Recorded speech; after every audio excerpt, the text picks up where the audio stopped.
branded a traitor, despised by all the people who used to celebrate your name. It's really not easy trying to be a hero.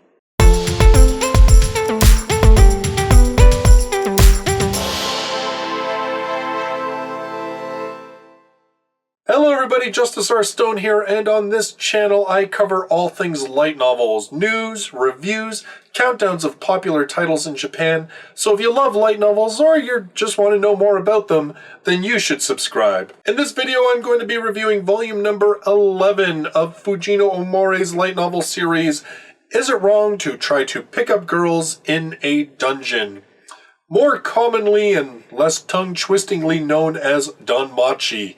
This one is released in English by Yen On. If you want to pick up your own copy, I've got links to Amazon and the book depository in the description down below.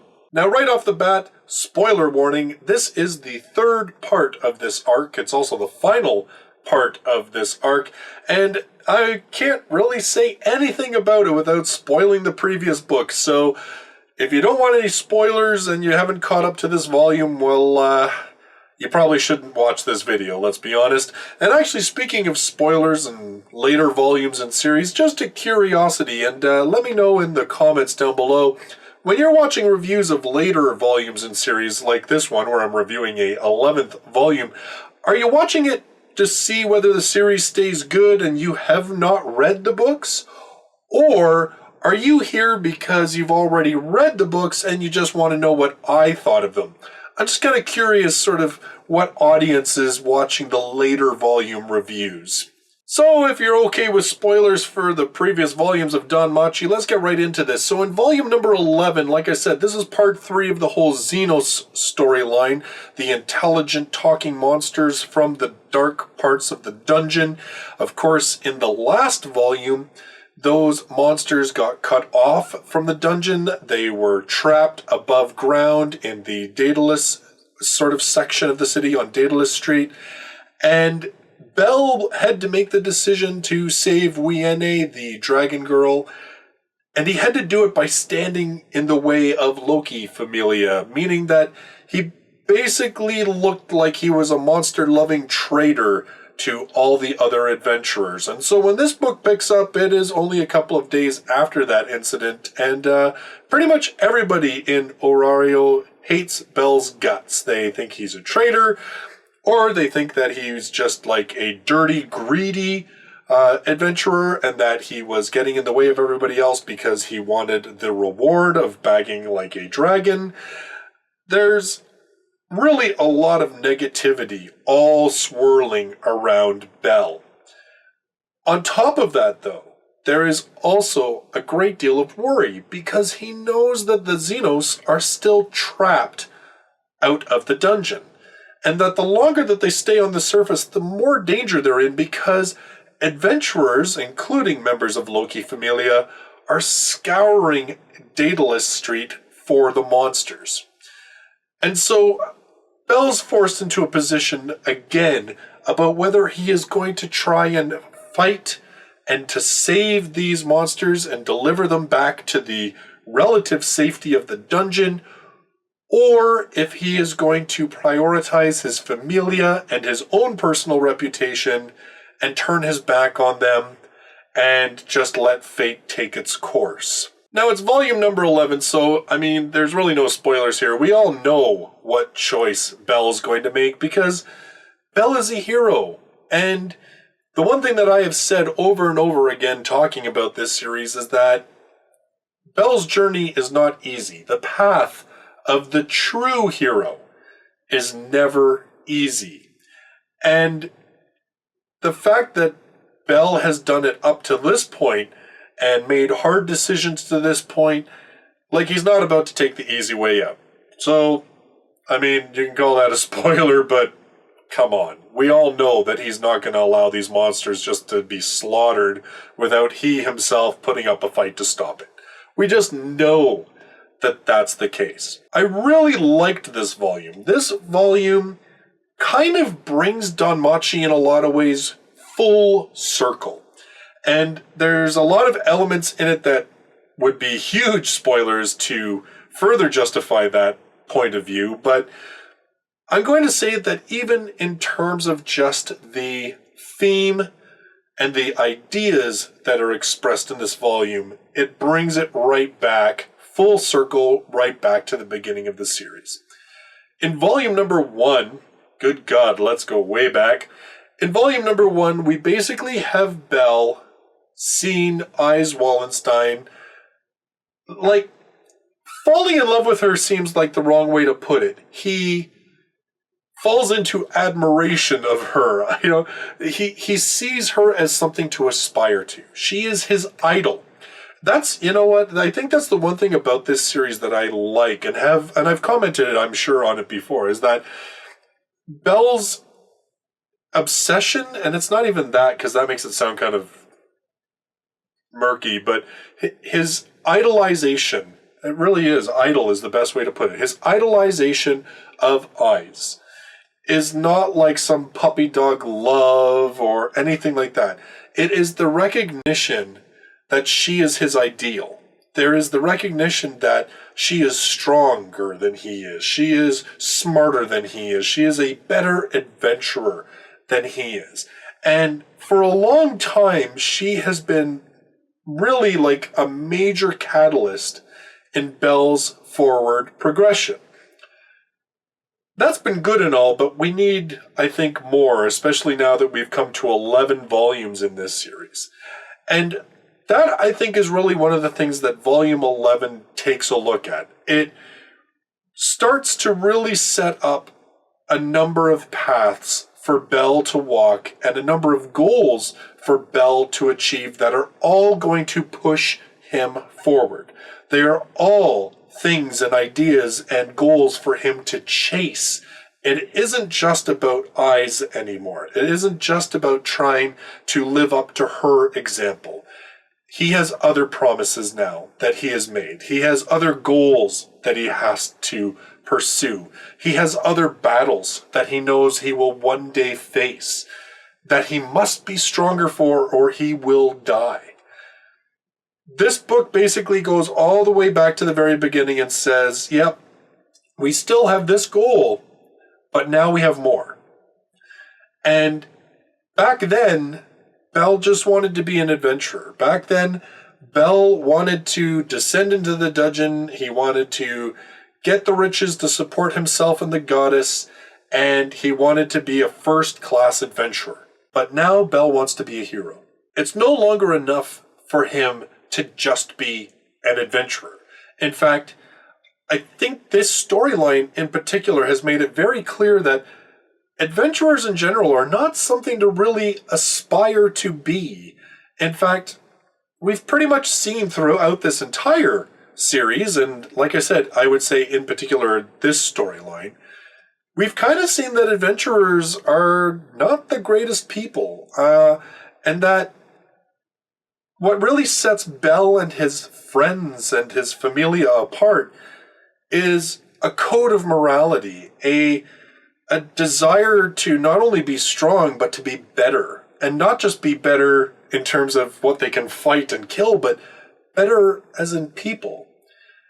And I love the themes and ideas that are presented in this book and in this series in general. But like I said, I really felt it in this book. And the way that this book is structured, we get a lot of little moments and vignettes with a number of different characters and side characters and secondary characters. I mean, rest assured, if you read the series for Belle, you'll get tons and tons of Belle. Belle is very, very present in this book. It's not like he's been shoved in the back while everybody else comes forward. It's one of those books that we have this big cast that we have built up over 11 novels, and they are all utilized in this book, and utilized well. And utilized in a way that, again, it feels like this is not just the end of this arc, but I think I kind of say it every time that we end an arc in Danmachi. Not only does it feel like the end of an arc, but it feels like sort of an end to the bigger story, even though we know there's still so much more to go. In this way, it's kind of like it reaffirms Belle's relationships with all these different people and why it is they've stood by him and what lengths they're willing to go to help him achieve his goals, and shows too that as I said, they aren't just bound by a friendship. They aren't just bound by a mutual respect and admiration. They're bound by a common moral code and an understanding that there is much more to being an adventurer, a hero, to being first class than what level of the dungeon you can get to, what level you are, or what riches you own. There are a lot of battle scenes in this one. If you were looking for an action-packed volume, you've certainly been delivered it. Omori does really good action sequences. I find that his writing is just the right mix of battle moves, as well as sort of the emotional core of what's happening. You don't get that weird dialogue or even like an inner monologue per se. It's more talking about what the character is experiencing, the emotions the character is feeling. In particular, the final sort of centerpiece battle at the end of this book, which in so many ways is an incredible battle. It is not only incredible because of the actions that we are shown or told, it's not just incredible because of the emotional levels and tension and intentions of the combatants. But in this case, we actually have spectators. And seeing this battle from the points of view of these spectators, seeing these spectators sort of drawn into the excitement and anticipation and everything else, it just made the battle so much more emotionally satisfying. And I mean, really, this book is kind of about recapturing Belle's reputation. I mean, we knew that he couldn't be crapped on by everybody forever. But I think what I really love about it is that he's still able to pursue and obtain that status of respect without sacrificing his ideals. It still affirms that idea that you can pursue the high moral ground even when it's difficult, and that if you keep pushing through, there eventually can be a reward. There eventually can be a place where your morals and your ideas are appreciated, even if initially they are downtrodden. It's an incredibly powerful message and just so emotionally satisfying. There's lots of twists and turns in this one as well. Lots of like very surprising sort of betrayals and turns, and you start seeing that some characters who seemed relatively normal are perhaps just a little bit crazy? No, that's maybe not quite the word to put it, but I think that we find out that there are certain characters that have an agenda that they are willing to go to some frighteningly terrible extremes in order to accomplish that agenda.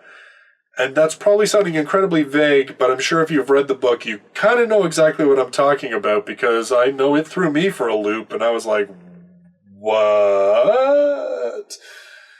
Which, I mean, it's cool if, like, after 11 books you're surprised by something. And yet the surprise still works with the character and the motivations that have been sort of driving that person for a long time. All of these things work. There's nothing in this book that I would say is a surprise or that feels like it wasn't earned. The groundwork has been laid for pretty much everything that happens in this book for a good number of books. Not just even this storyline, but even before this storyline. And as I said, it's nature of expanding what Belle is now pursuing, making his vision of himself and his future bigger, grander, beyond just success in the dungeon. It's fantastic. It does feel like we're kind of almost, I mean, who knows how long this series is going to go. I mean, I don't know if Omori's still doing the web novel, so I don't know how far ahead that is, if in fact he is. I kind of think I read somewhere that he's not any longer, but I could be wrong. I know that there is at least a 13th volume out in Japan, but this feels like we're kind of at a midpoint to me. Like, this feels like that point in the series where the bigger goal has been sort of revealed. The bigger ideas and the bigger obsessions and everything else have kind of pulled back a bit, and we're seeing where this is now going to go for the next 10, 11 books. And it's exciting, and it's still so true to the characters, and I still love the characters and find them so enjoyable. And Belle as a character, probably, there aren't many light novel protagonists that I can think of off the top of my head who have had as strong and as gradual and rewarding a character progression as Belle has. Now, admittedly, I haven't read 11 volumes of every single series that's out there, so, I could be wrong, but just in my own experience, that is the case.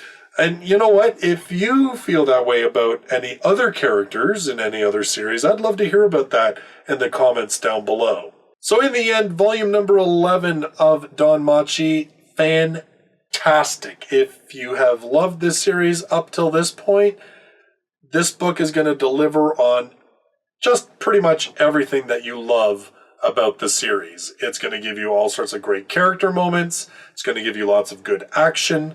The writing is just spot on. I always find that Omori's books, I get pulled right into them. Like, I just find the writing is really well done. And again, like, I always sit there questioning, like, how much of that is the Japanese author, how much of that is the translator, and how much of that is the English editor that are kind of all working to craft this English version. But, man, spot on, does a great job. And as I said, certainly feels like both a bringing the series full circle and at the same time kind of that midway point where we're now setting new goals, new ideas that are going to drive this series forward for lots of volumes to come. Now you can tell by the stack of books over my shoulder that I have quite a number of volumes to read, and that's not even addressing the, I think, at least 4 or 5 books that I have on my iPad to read as well, but I went to my patrons on Patreon and said, hey, what should I read next? Because, it's kind of hard to make your mind up when you've got so much selection. And they picked volume number 10 of The Devil is a Part-Timer, which is an excellent choice because volume number 9 ended on a big cliffhanger, and I know Kyle from the Light Novel Podcast was saying this one sort of ends this storyline and has a ton of reveals in it, so I've been pretty excited to read this book, but it was kind of nice having that final little push to pick it up and to check it out. So volume number 10 of The Devil is a Part-Timer will be my next review. If you're brand new to the channel and you love light novels, you should subscribe. I do 2 to 3 reviews on a weekly basis, as well as a countdown of the top 10 light novels in Japan, and this is also the home of the Light Novel Podcast. Thank you so much for joining me in this video. I look forward to seeing you in the next one. Till then, bye-bye for now.